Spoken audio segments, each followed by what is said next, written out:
What's up, guys? Welcome to GoGo Motoring YouTube channel. In today's video, we're going to be reviewing the 2008 Volkswagen Passat TDI. This is the sixth generation of the Volkswagen Passat, dubbed the B6 generation, that was produced from 2005 until 2010 in Europe. This car could be purchased with both petrol engines and diesel engines. This particular car is the TDI, which means that it comes equipped with a 2-liter turbo 4 diesel engine that produces 170 horsepower and about 258 pound-foot of torque. That engine propels this car 0 to 60 in about 8 seconds, and the quarter mile times are in the 16 to 16.8 second range.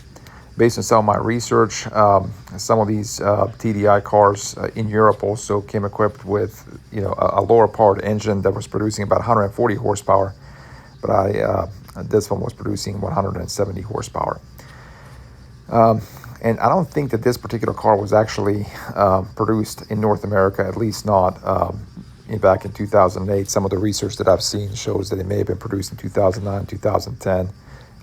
Or it was produced in Canada, but not in the U.S. But in Europe, it was a popular choice just because of its fuel efficiency. This particular car averages between 45 and 50 miles per gallon. And I can tell you, having driven this car all over Europe, that this is probably one of the most efficient cars that I've ever driven in terms of fuel economy. I mean, I drove this thing all up and down Croatia, and I literally had to fill up like once or twice from what I remember. The economy is crazy. So let's talk about the design of this car. This car was designed by a Slovenian designer, Robert Lešnik. He is a fellow Yugoslavian, so shout out to him. And when he was designing this car, the design motif for this car was understated European elegance, right? So if you look at the way that this car is designed, it's kind of got that typical Germanic look, especially kind of from the early, I guess from the 2000s era. Where it doesn't have any kind of flashy lines. It's just very much, nice, classy lines. Again, understated luxury is sort of the name of the game here. Practicality is the name of the game here. And what ends up happening when you design a car like that is that the car ages really well, right? So when you kind of have this neutral design where there's not any sort of a specific characteristic on the car that stands out, you get a car that ages well. And even in 2025, this 2008 easily blends into with modern vehicles. And then, let's take a look at the inside of the vehicle. So again, this is a mid-size family sedan. In Europe, this is what a family of 4 or 5 would buy. I realize that in today's day and age, pretty much SUVs have taken over the North American market. If you have a family, you're probably going to own a crossover or an SUV. But in Europe, sedans still make a lot of sense. And many families still continue to, buy family sedans as their family vehicles. And there's a lot to like with sedans over SUVs. Number one, they drive a lot better. They're more stable. They just, they're more fun to drive in many instances. They're not as heavy. They're not as robust. They're more fuel efficient. They get the job done. They're easier to park, which is important when you're living in Europe, where you have a much higher population density, and it's often difficult to find parking spots. People live in condominiums. They don't have garages to park their cars in. So sedans make all the sense in the world. And, what the Volkswagen Passat is known for is that it's just very spacious and practical family vehicle, right? You got plenty of headroom, lights, and, I think this car actually looks pretty sharp. I love that aluminum trim. I love the steering wheel. And in many ways, this car, the design of this car inside sort of matches its design from the outside. If you kind of look at those, the interior there, it also has kind of straight, subtle lines that kind of match the exterior. As you all know, I'm 6'3". I'm sitting here in the back of the car, and I have no problem sitting behind the driver's seat. And the driver's seat is pulled back for somebody my size. So, for a family of 4 or 5, this car is plenty big to kind of satisfy their everyday needs. let's take a look at the inside of the car. And again, it's actually pretty amazing kind of what this car looked like in 2008 from the interior perspective, because I think this interior layout carried on for many, many more years. My brother-in-law has a 2016 Volkswagen Passat, the B7, and I'm going to be featuring that car on this channel as well. And in many ways, that B7 Volkswagen Passat almost looks identical inside to this 2008 B6, which says a lot. It just kind of says a lot how far ahead of its time the interior design of this car was, such that cars that were produced 10 years later still ended up effectively having a similar design. So let's kind of take a look at the inside here. So as you can see here, you've got a nice 3-spoke steering wheel with touch button controls. On the left, you have the rev counter. On the right, you've got the speedometer. And then you also have some digital displays there to tell you, the mileage, the time, etc. That was kind of the beginning. That was sort of the beginning of the digital displays. As we all know, in 2025, the digital screens dominate everything. You've got a nice little analog clock there, which I think is nice. And you've got a CD player and easy buttons. What I really like about the interior of this car is it doesn't have a ton of buttons. So it's actually like very, like less is more in that case in my mind. And because it doesn't have a lot of buttons, it's just very easy to use everything that, those buttons are intended to be used for. So just kind of showing you through the windows here. I mean, it's a very spacious cabin. It's very easy to see out of this car. When you're driving it, the seat position is good. And, it's kind of what you would expect a Volkswagen Passat to be. Just it looks cool, and it's got a lot of technology. I think that's kind of the cool thing about the Volkswagens in general, is that they're oftentimes they have a lot of technology that you would expect to see in more premium vehicles. And the steering wheel feels pretty nice. You've got the 10 o'clock and the 2 o'clock grip notches, and nice little rear view mirror, sunroof. The sunroof opening is kind of interesting in this car. It's almost like a knob that you have to turn for the sunroof to open. And then you've got the, the compartment for your sunglasses. So, I mean, all in all, no complaints with the interior of this car. Even though it's a 2008, it still looks modern to this day. And, driving that car all over Croatia was pretty easy. So here's the engine, kind of the 2-liter turbo 4. The diesel, as mentioned, produce 170 horsepower, 258 pound-foot of torque. That's usually what you get with the diesels. You get a ton of torque. So the car goes, 0 to 60 in 8 seconds, 16.8 seconds for the quarter mile, and the fuel economy is ridiculous at 45 to 50 miles per gallon. I drove this car, as mentioned, all over Croatia, and I only had to fill it up a handful of times. And the torque was pretty good. I've actually driven some other diesels before. They came equipped with manual transmissions, and those diesels felt like they pulled harder than the one that you see here, because of the one that's equipped with the DSG automatic. But in any case, it was good. So let's talk about the driving characteristics of this car. So I know that the Volkswagen Golf, the GTI, those are the hot hatches, those are the fun to drive cars.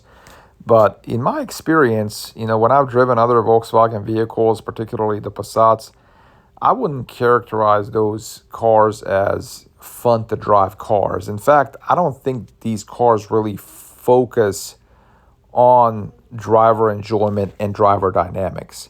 I think they're very comfortable vehicles. They're very easy to, kind of operate. And when you get on highways like I've done here, they'll cruise and go fast, no problem.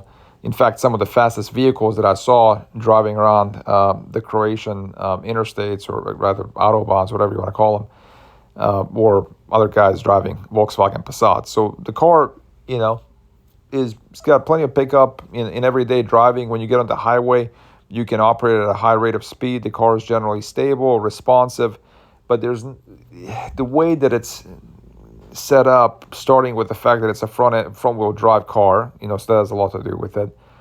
And then the steering feel and the feedback that you get through the steering wheel, and the way that the weight of the car shifts when you're changing directions. It's just I don't think the driving fun, engaging driver dynamics were at the top of the designers' minds. And if I were to compare this car to other vehicles in its class, which would be like your Toyota Camry, your Honda Accord, your Mazda 6, the driving dynamics of this car is not as fun to drive as like a Mazda 6 would be. It may be kind of on par with a Toyota, which, oftentimes Toyotas, at least from this generation, were not engaging and fun to drive either. So it definitely is that, that typical kind of mid-level, mid-sized family sedan that seems to focus on everything more than driver enjoyment. And so that's probably not a surprise, but as from a driving dynamics perspective, it's okay. It's as simple as that. It's okay. It's not great. It's not fun. It's not a car that, like, once you're finished driving it, you can't wait to get behind the wheel. It's not a car that's going to motivate you to, like, wake up early on a Sunday morning and go attack your favorite back roads, and that have a lot of corners and sharp turns and ascents and descents. Like, that's not what this is. This is just your tool for your daily chore, your daily duties. It will perform well. It will get you from point A to point B fine with not a lot of fuss. It'll be comfortable for a family of 4, but it's certainly not going to be a car that you long for driving when you're not in it. And then I will say this much. I think just generally, I find the Volkswagen brand a little bit confusing, especially in the North America market. They're incredibly popular in Europe. And I would say that, most people, at least from the Balkans, which is where I come from, the Volkswagen, like in Bosnia, for example, is the number one brand. Like the Volkswagen Golf might as well be called like the Bosnian national vehicle, because everybody, I grew up, my family owned a Golf when I was growing up, and pretty much every other family did in Yugoslavia, from what I remember. And, the Volkswagen Golf, I think, makes a lot of sense in Europe because it's compact and practical and can also be fun to drive. And, you see more Volkswagens on the road in Eastern Europe, or at least you used to when I lived there, than you saw any Japanese cars. But if you're in the North American market, which is dominated by Toyota and Honda, and Nissan, and now Hyundai and Kia, in that category of vehicles, Volkswagen is an interesting brand to choose, right? Because on the one hand, it's probably cooler than a lot of those Japanese and Korean vehicles. Like you're getting a German vehicle that has a different feel to it than a Japanese vehicle does. It's a little more subtle, doesn't have these like crazy designs that are going to look really bad like 10 years from now. And it's kind of got that cool factor, kind of a cool factor that you get obviously with a BMW or a Mercedes or an Audi, but it's like the Volkswagen's close enough to where you can kind of group it in that, with that group of cars. So if you want to kind of have a little bit of a more just kind of a cooler vehicle than a Toyota Camry or a Honda Accord, I can see going for the Volkswagen Passat or any other Volkswagen vehicle for that matter, especially when you take into account the heritage that Volkswagen has and the different types of vehicles they produced over the years, the iconic vehicles they produced over the years, starting with the Buck cars to, the Samba buses to, the Golf GTIs. Like, it's definitely got that history, the Carmen Gias, so like, I think that kind of gives it an advantage over your Toyota Camry, over your Honda Accord, in terms of the coolness factor and the heritage and the legacy and all that stuff. So that's cool. I can see that being an impetus for you to buy a Volkswagen over like a Toyota. But from a driving dynamics perspective, I think there are better choices obviously out there. Like a Mazda 6 for me is a way more engaging family sedan for a similar price or even even a lower price. Now I know the Mazda 6 is out of production, just like the Volkswagen Passat's out of production in the North American market at this point. But if you're looking for a used vehicle and you're sort of considering should you go with a Volkswagen Passat or a Mazda 6, if you're focused more on driver enjoyment and sporty characteristics in the car, then you're probably better off going with a Volkswagen with a Mazda 6 over a Volkswagen.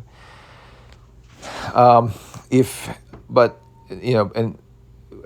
I guess what I'm saying is what's a little bit strange to me about choosing a Volkswagen is that it's really kind of that reliability and the cost factor, right? Because this is a German car, it's not going to be as reliable as a Japanese Toyota Camry or a Honda Accord. It's just not going to be as reliable. And the maintenance is going to be expensive. So when you buy a Volkswagen, you're kind of signing up for a German vehicle, German maintenance headaches that come, or the maintenance headaches and the maintenance costs that are associated with German vehicles, but you're not getting the premium German vehicle, right? Like it's not like you're getting a BMW or a Mercedes or an Audi. You're getting a lower tier car for that. So, that to me is sort of confusing as to why you would choose that over a Toyota Camry or a Honda Accord, or a Mazda 6 if you want, a fun to drive car. Like if you're gonna go ahead and be in that league of cars, so like the car that's not a luxury premium vehicle like the Mercedes and the BMW and the Audi or the Lexus and the Acura, if you're not gonna be in that category of cars, if you're gonna be at the mid-level cars, then it's like, why bother with another German car that's going to have similar reliability issues that you're going to get with the premium cars like BMW, Mercedes, Audi, but that's not as luxurious or as fun to drive or as cool to own as those German vehicles are. I mean, if you want to stay at that kind of mid-level car, then just go ahead and buy yourself a Camry, buy yourself a Honda Accord, because they're going to give you far less headaches and they're going to cost you far less in the long term than this vehicle. So if I were to choose, I would obviously, I would either choose, like I said, one of those premium German vehicles and just go ahead and bite the bullet and, be ready for the cost that those cars bring.